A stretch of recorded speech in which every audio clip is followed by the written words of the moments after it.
some sort of an accident. My company's short in their accounts. The bank examiner got there today. I've got to raise $8,000 immediately.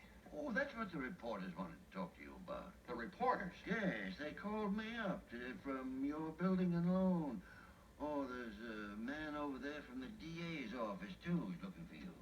Please help me, Mr. Potter. Help me, won't you, please? Can't you see what it means to my family?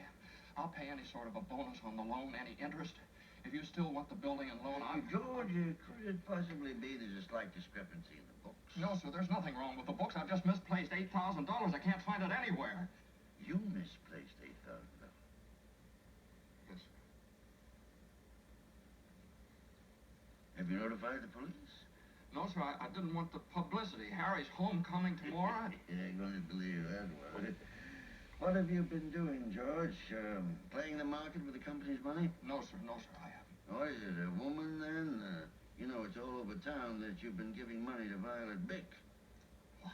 Not that it makes any difference to me, but why do you come to me? Why don't you go to Sam Wainwright and ask him for the money? I can't get a hold of him. He's in Europe. Well, what about all your other friends? Well, they don't have that kind of money, Mr. Potter. You know that. You're the only one in town that can help me. I've suddenly become quite important. Well, what kind of security would I have, George? You got any stocks? No, sir. Bonds? Real estate? Collateral of any kind? I have some life insurance. $15,000 policy. Yes, how much is your equity in it? $500. $500. And you asked me to lend you $8,000. Look at you. You used to be so cocky. You were going to go out and conquer the world. You once called me a warped, frustrated old man. What are you but a warped, frustrated young man? Miserable little clerk crawling in here on your hands and knees and begging for help. No securities, no stocks, no bonds, nothing but a miserable little $500 equity and a life insurance policy. You're worth more dead than alive.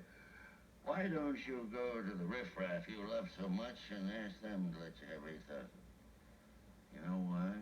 Because they'd run you out of town on a rail. But I tell you what I'm going to do for you, George. Since the state examiner is still here, as a stockholder of the building and loan, I'm going to swear out a warrant for your arrest. Misappropriation of funds, manipulation, malfeasance.